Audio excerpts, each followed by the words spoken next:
Welcome to 108 news Telugu. బులెటిన్స్లో ముందుగా headlines. పిఠాపురానికి కాబోయే ఎమ్మెల్యే మా మేడమే, మాతో మీకు పోటీనా అంటూ కార్యకర్తల మధ్య వాగ్వాదం. వెండి తెరపైకి సూపర్ స్టార్ మహేష్ బాబు కూతురు సితారాకు జోడీగా జూనియర్ పవర్ స్టార్.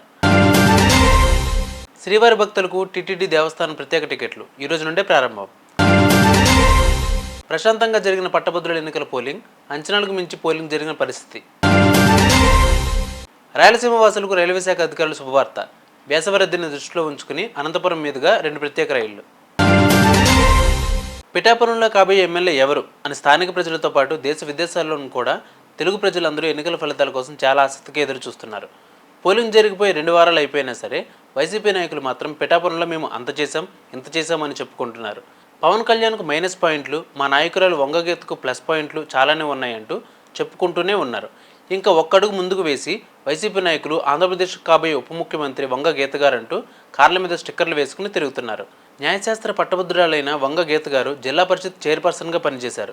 పిఠాపురం ఎమ్మెల్యేగా, రాజ్యసభ సభ్యురాలుగా, మరోసారి ఎంపీగా పనిచేయనున్నారు. దశాబ్ద కాలంగా ఆమె ప్రజాసేవలో ఉన్నారని, అనుభవం ఉందని వైసీపీ నాయకులు గొప్పలు చెప్పుకుంటున్నారు. మరోపక్క 10వ తరగతి చదివిన పవన్ కళ్యాణ్ మా నాయకురాలు వంగ గీతకు పోటీనా అంటూ వ్యంగ్యంగా అంటున్నారు. మహేష్ బాబు సినిమాల విషయంలో ఎంత చురుగ్గా ఉంటారో ఆయన కూతురు సితార కూడా అంతే చురుగ్గా ఉంటుంది. సోషల్ మీడియాలో యాక్టివ్గా ఉంటూ ఎప్పటికప్పుడు తన అప్డేట్స్ తెలియజేస్తూ ఉంటుంది. ఇన్స్టాగ్రామ్లో సితారకు లక్షల సంఖ్యలో ఫాలోవర్లు ఉన్నారు. సితార తాజాగా ఓ ఇంటర్వ్యూలో పాల్గొంది. కలేజా సినిమాలో సీతారామరాజు లాంటి పాత్ర చేయాలని ఉందంటూ తన మనసులోని మాటను చెప్పింది. సినిమా ప్రవేశం గురించి అడగ్గా దానికి ఇంకా సమయం ఉందని చెప్పింది. కొద్ది రోజులుగా ఈ విషయంపైన పవన్ కళ్యాణ్ కొడుకు అఖిరానందన్ హీరోగా, సితార హీరోయిన్గా, త్రివిక్రమ్ శ్రీనివాస్ దర్శకత్వంలో భారీ కాన్సెప్ట్లో అదిరిపోయే సినిమా వస్తుందని తెరకెక్కబోతున్నట్టు ప్రచారం నడుస్తోంది. సోషల్ మీడియాలో ఈ వార్త వైరల్గా మారింది. దీనిపై అధికారికంగా ఎటువంటి ప్రకటన రాలేదు.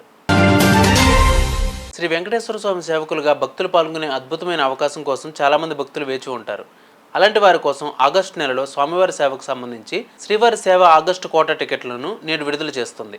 టీటీడీ సామాన్య భక్తులు కూడా సోమవారికి సేవలు అందించేందుకు నేడు ఆన్లైన్లో సేవా టికెట్లను టీటీడీ అందుబాటులోకి తెస్తుంది. తిరుమల తిరుపతి దేవస్థానంలో శ్రీవారి సేవా కోట ఉదయం 11 గంటల నుండి నేడు అందుబాటులోకి వస్తుంది. స్వామివారి నవనీత సేవకు సంబంధించి మధ్యాహ్నం 12 గంటలకు, పరకామణి సేవకు సంబంధించి మధ్యాహ్నం 1 గంటకు ఆన్లైన్లో టికెట్లను విడుదల చేయనున్నారు. ఖమ్మం, నల్గొండ, వరంగల్ పట్టభద్రుల ఎమ్మెల్సీ నియోజకవర్గ ఉప ఎన్నికలు ప్రశాంతంగా జరిగాయి. ఉదయం నుంచి గ్రాడ్యుయేట్స్ పోలింగ్ కేంద్రాల దగ్గర బారులు తీరి తమ ఓటు హక్కును వినియోగించుకున్నారు ప్రజలు.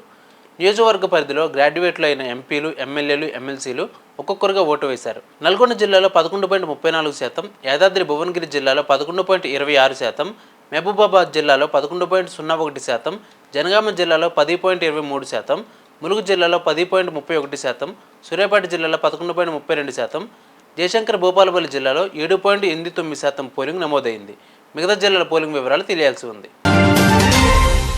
రాయలసీమ వాసులకు రైల్వే శాఖ అధికారులు శుభవార్త చెప్పారు. వేసవి రద్దీని దృష్టిలో ఉంచుకుని అనంతపురం మీదుగా 2 రైళ్లను నడుపుతున్నట్లు తెలిపారు. ఒక రైలు ట్రైన్ నెంబర్ 06217 యశ్వంతపూర్ నుంచి కాచిగూడ మీదుగా గయాకు శనివారం వెళ్తుందని చెప్పారు. మరో రైలు యశ్వంతపూర్ నుంచి విజయవాడ మీదుగా హౌరా మధ్య వారానికి 1 రోజు నడుస్తుందని ప్రకటనలో తెలిపారు.